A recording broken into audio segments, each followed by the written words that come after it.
Okay, well, welcome to the fourth of our river thoughts in Lent for 2026.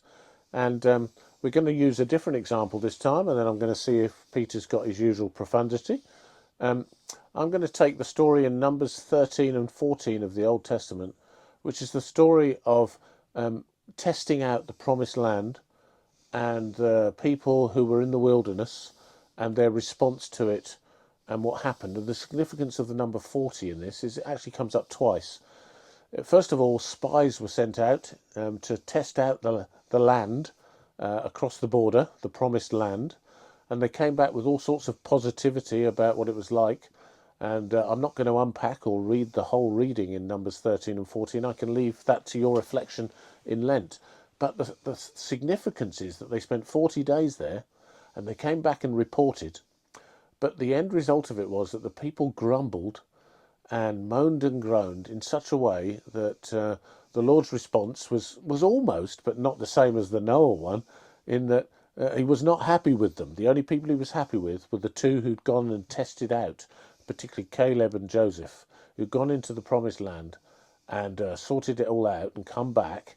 And he said at the end of this, God said that they would enter the promised land, but the rest of the people wouldn't. And so they wandered the wilderness in their rebellion, saying, well, we'll do it our way. And it was 40 years before all of them had died off in their kind of natural lifespan that they weren't going to enter this land that would have been a land of, in a sense, metaphorically, if nothing else, milk and honey. And so the number 40 is significant, but also the fact that people were trying to sense God's will. Those good people found what would be the right will of God, and yet people still went their own way. So there's this kind of lesson, a bit like Noah being righteous and the people being corrupt, that was still the case many, many years after that Genesis example. So let's keep reflecting on the significance of sitting within these 40 days and how we respond to it. So I've shared a few thoughts, Peter. Have you got any more, or shall we sign off? I'll just say, do you think anybody in the world, as we are, is in the wilderness? Is the world in the wilderness?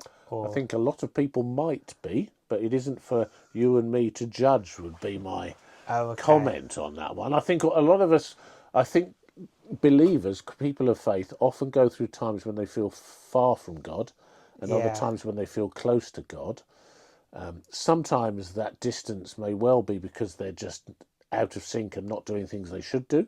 At other times, it's just that they need to work through to a better place through the times that are difficult. I was thinking of different sizes of wilderness. So you have your own personal wilderness, and then you have a societal general wilderness. But for like the whole society being corrupt, like around Noah's time. But even within the personal wilderness, you might have wilderness over a decade or over smaller, it could be a wilderness over a day. So there's lots of different types. Yeah. And that leads me to the question is, what is wilderness? Can we leave that one and maybe come Yeah, back to it next time? yeah. Okay, see you tomorrow, folks.